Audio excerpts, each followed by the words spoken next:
Welcome back sa ating vlog, guys.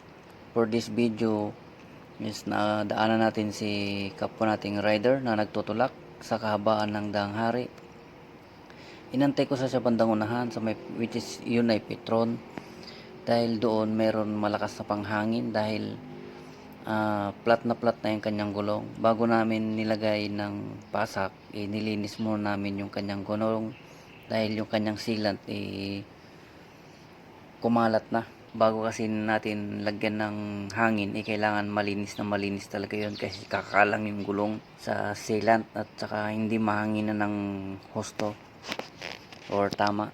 So ito na nga, guys, natapos na kami. Nagsabay na rin kaming umalis. Siya daw ay papuntang Dasma, ako naman ay papuntang Tagaytay, uwi ng Tagaytay.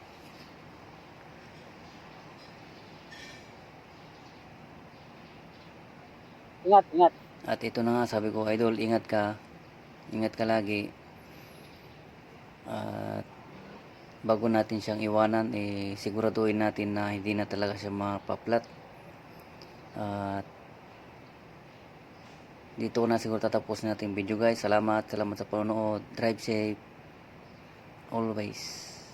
Bye bye, peace out. At shout out kay idol na naka Mio ay kulay pink.